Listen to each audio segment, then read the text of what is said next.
interviews and why I really wanted to get some more inside, in-depth information on some of these teams, particularly after the early signing period. So we're going to start things off with Keith Allsep, host of the Locked On Gamecocks podcast. I think South Carolina fans, of course, in particular, really going to enjoy this one. Hey, well, we're pleased to once again be joined by Keith Allsep, the outstanding host of the Locked On Gamecocks podcast. Gotta give him a follow at K Allsep on the Twitter machine. He's the go-to source here for South Carolina Gamecock podcast updates. Keith, I really appreciate you joining the show once again.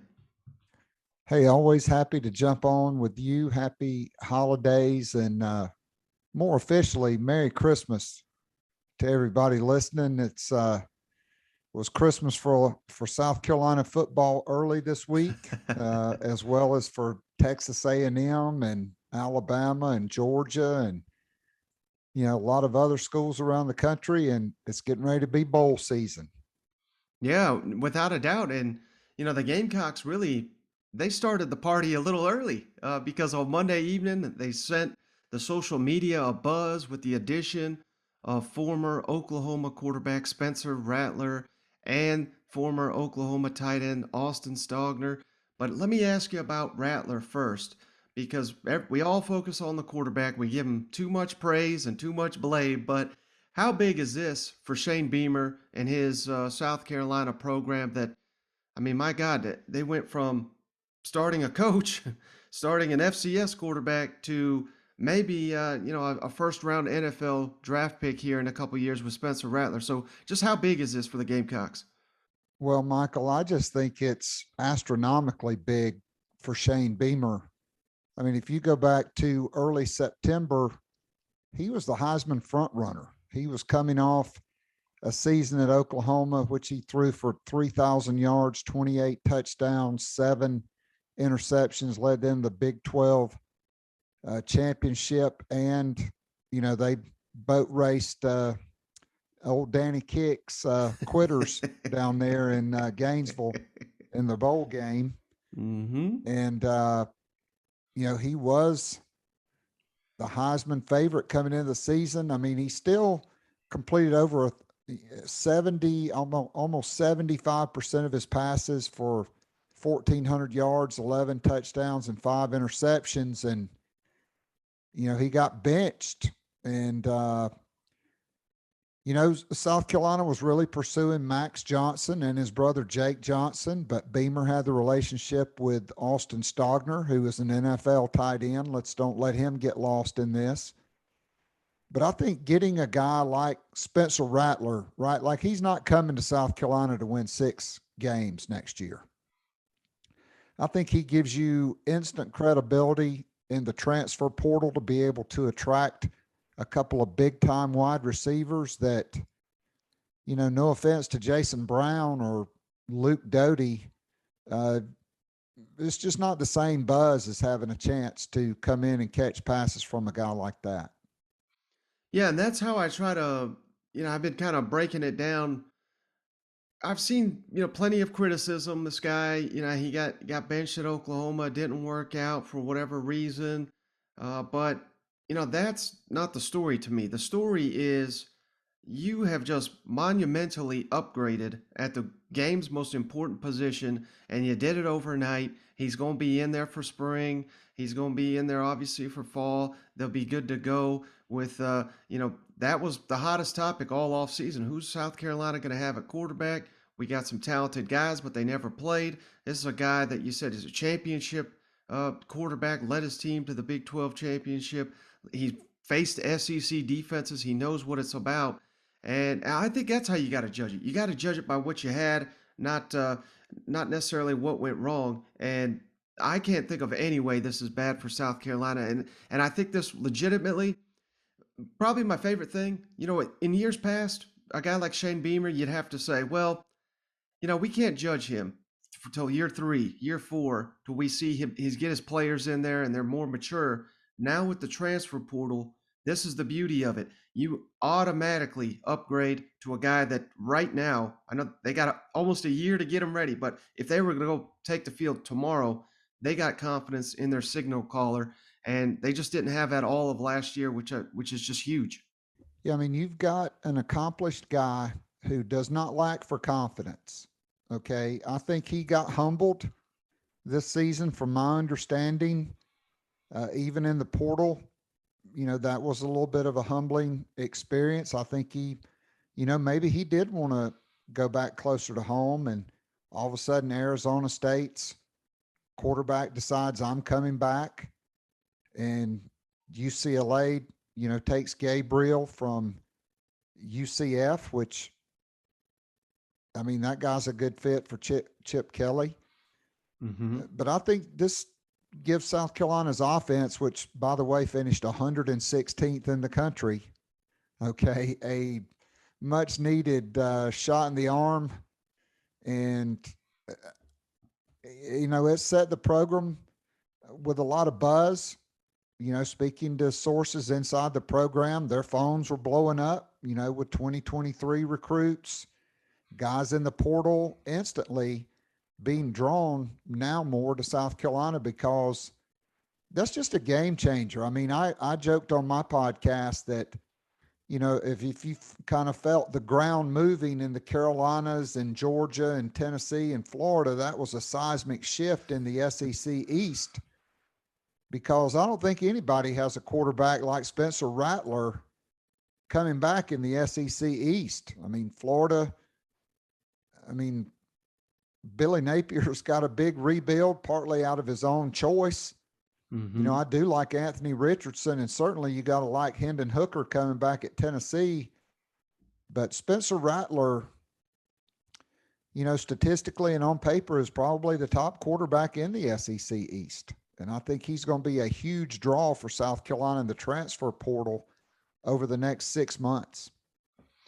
Now, they may not be done adding Oklahoma players. That's what I really wanted to ask you about, because all I hear from Gamecock fans right now is this guy. I hope I'm saying his name right, Theo Weiss, the former 5-star. He's been at Oklahoma. He's in the portal now. 530 yards receiving, 4 touchdowns last season. You hearing anything that the Gamecocks maybe have any buzz with him now that they've added 2 of his former teammates?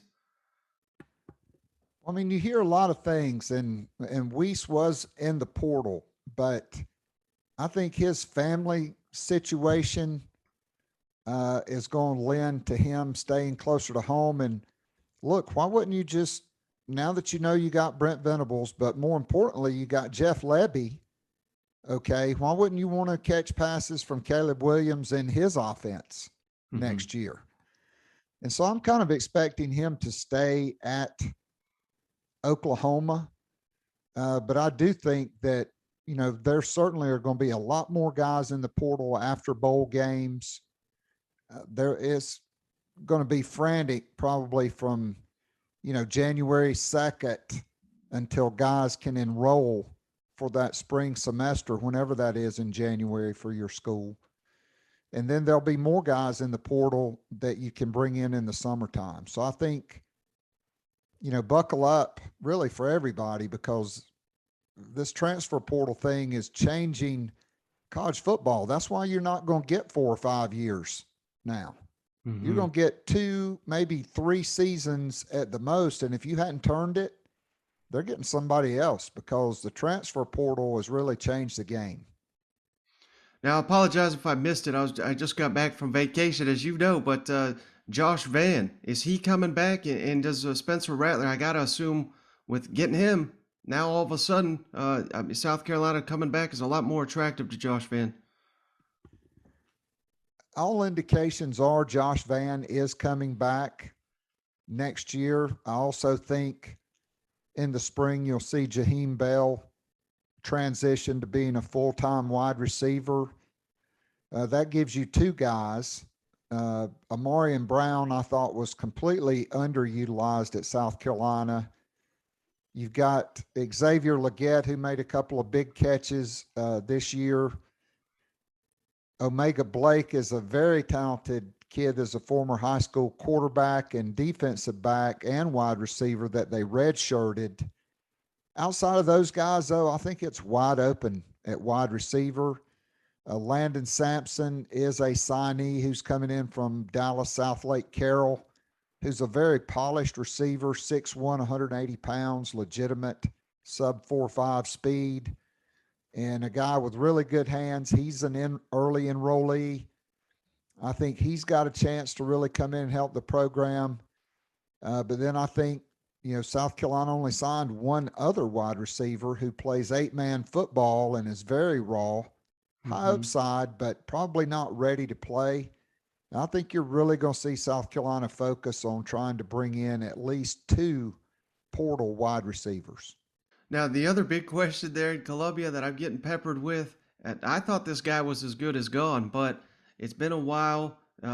We just had the recruiting cycle, obviously, and now we just added a quarterback and a tight end, and I gotta figure that Marcus Satterfield was heavily involved in that. I mean, you're not gonna get a quarterback without the coordinator, meeting with him and talking about the offense. So, do you expect at this point Marcus Satterfield to return, and maybe even Greg Atkins? Let me ask you that: either one coming or going, and is it fair to judge Satterfield given the fact that the quarterback play was not that great and the offensive line play not that great?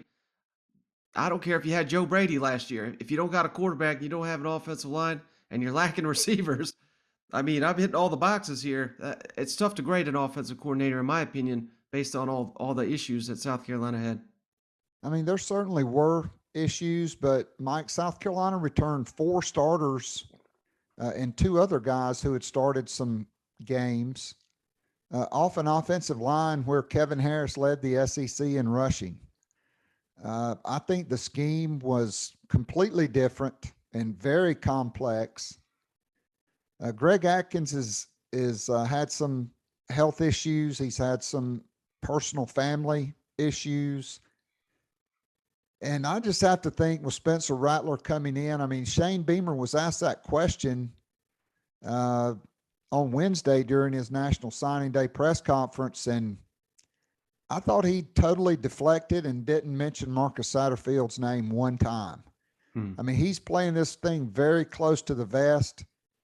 I personally think that Marcus Satterfield will probably look to move back to the NFL. I think Greg Atkins, may not be healthy enough to return to full time coaching. And so I do expect after the bowl game for Shane Beamer to make a couple of changes on that offensive staff. Interesting. Now, we've kind of hit on the class here. Very interesting class. I know they've got several more spots to fill, but, we're talking went heavy on defense, defensive backs, linebackers, defensive linemen. Those are the key positions they filled.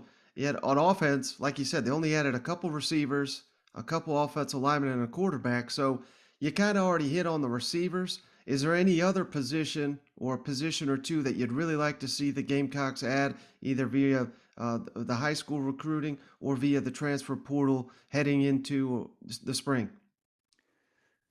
I think, you know, offensive tackles, when they go in the transfer portal, those guys are like 7-footers were 20 years ago, right? Like, if South Carolina's going to recruit them, so is Alabama, Georgia, Tennessee, Southern Cal, Penn State, Ohio State, etc. Mm-hmm. Clemson. I think it's going to be difficult. I do think they would like to add an offensive tackle that could come in and play. I think Kevin Harris is probably going to the NFL along with Zaquandre White after the bowl game. So I think South Carolina would probably look at a portal running back. And then I still think they would take an edge rusher, a linebacker, or, they're not going to turn down a great player at any position that's experienced. So I think those are really the key positions for me would be linebacker, inside linebacker, edge rusher, running back, wide receiver. I think those are really the positions. And quite frankly, if you could find another really good high school quarterback out there because Jason Brown is leaving, Luke Doty's got a foot injury. Hmm. Braden Davis, a kid that they did sign out of Delaware, the son of Anton Davis, a guy I'm sure you probably know well from his days at Tennessee. Oh yeah. Um, he's much more of a developmental guy, high upside, but raw, 6'5", 195. Going to be really good, but he's probably not going to be ready to help you for a couple of years. So I think, you know, the expectation, Spencer Rattler's probably thinking, hey, I want to go to South Carolina, light it up, and be a first round pick in the 2022, nope, 2023 NFL draft. Now, Yeah. let me ask you, because this was a big topic, not only in Columbia, obviously, but in the SEC during the first day of the early signing period. But what do you make of this day of Jaishanw Barham drama, where if you missed the story, he committed to South Carolina, I believe, on a Saturday, and then here on Wednesday on the signing day, does a 180, goes to Maryland, and then Shane Beamer, to his credit, comes out and says, I got tipped off this was going to happen, and I, it was pretty wild. And then Barham's here trolling South Carolina, and Maryland's putting out the video content. What'd you make of all that shenanigans? Can I say a 4-letter word on your show?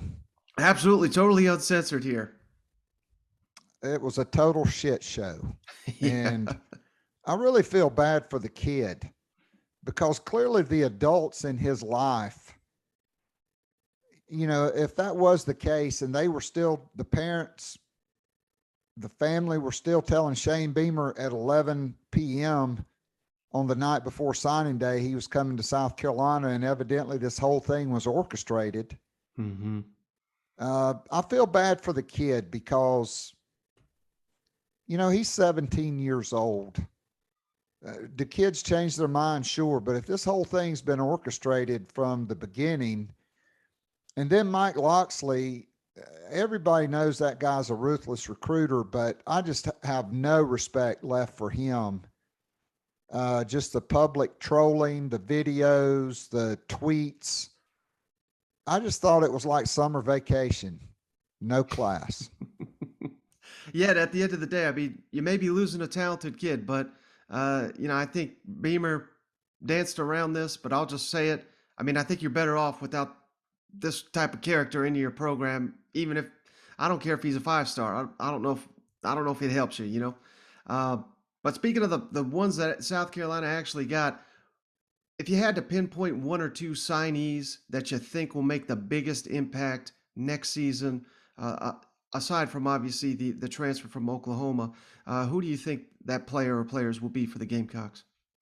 Well, I think I'm going to go down to Miami Central High School. Anthony Rose is a kid. He was actually the first commitment to South Carolina way back in, I think, February or March uh, of this year. Then he decommitted. Then he came to summer camp and just fell in love with the place. His family came up and he wound up committing again. He's 6'3" or 6'4", 190 pounds. He's sub 4'5" in the 40s, got long arms. He's one of those South Florida DBs that's got the swagger. I think he can make an immediate impact. He's an early enrollee. And then I think Landon Sampson from Dallas South Lake Carroll, simply because it is a position of need. And he's got such a high ceiling, playing at a big time high school program for Riley Dodge, who was a receiver for Mike Leach at Texas Tech. Mm-hmm. I think he's, you just add water and stir and he's ready to go. I think two intriguing guys. One is an early enrollee named DeAndre Martin from Durham, North Carolina. He flipped from Virginia Tech. He's 6'5", 290 pounds. But 2 years ago, he was a 6'3", 210-pound wide receiver. And he came into the last day of summer camp. They had the O-line, D-line camp at the end of July. And nobody knew who this guy was. and he had only been playing defensive line for about a month. And he's just a freakish type of athlete. And I think down the road, he's really intriguing to me. And then a guy locally out of Irmo named Nick Emanwari, 6'3.5", 210 pounds, safety, linebacker, cornerback, a tackling machine, had over 230 tackles as a senior in high school. A lot of comparisons to him in high school to Isaiah Simmons, simply because they're about the same size. They both could do it all. And he could be a positionless guy because Shane Beamer said they got 3 coaches that are fighting over him: Torian Gray in the secondary, Clayton White at linebacker, and even Mike Peterson as the outside linebackers Bucks coach. Mm-hmm. All right, great stuff, Keith. One final question for you. I really appreciate all your time. We still got a bowl game here, and it's the Duke's Mayo Bowl against North Carolina. That's a series that South Carolina, North Carolina, they've been going back and forth for several years here. The game's on Thursday, December 30th. I believe the Tar Heels currently a 7-point favorite. What are your thoughts on this matchup? And can the Gamecocks pull a surprise here and pull off the upset? Well, I mean, you just never know in bowl games. I mean, I'll say this. It hurts South Carolina that J.J. Enagbare has opted out. Mm-hmm. It hurts that Zaquandre White opted out. I thought he was the offensive MVP of the team.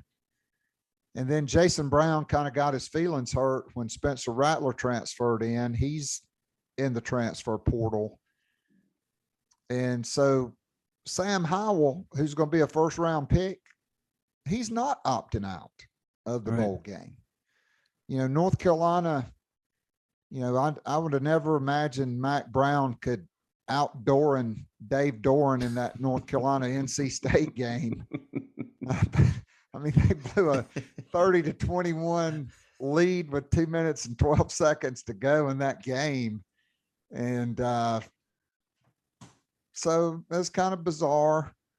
I think, North Carolina is the favorite, but again, in bowl games, I would have never imagined back in 2000, South Carolina would have, beaten the pants off Ohio State, but they wanted to be there and Ohio State really didn't. And so I think that's going to have a lot to do with it. But it's going to be an uphill battle for South Carolina facing Sam Howell and that offense, which I believe can put up a lot of points because, let's face it, outside of, playing the Florida Quitters this year, they didn't put up a lot of points against anybody. Well, if it helps, I believe Shane Beamer's already come out and said, well, they want to dump the Mayo on me.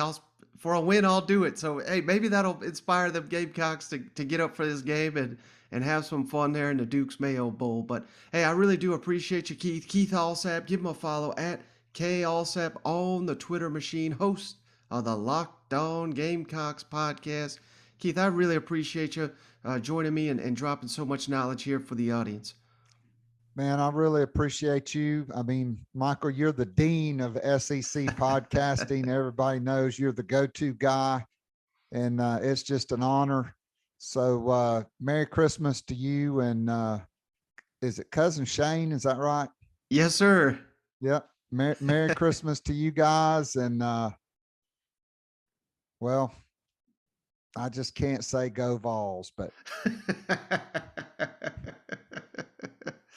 I appreciate it. I appreciate the sentiment. But, hey, Merry Christmas to you too, buddy. Thank you very, very much. And hope to talk to you soon. Absolutely. Anytime, Michael. Merry Christmas to you and all the good folks that listen to that SEC podcast.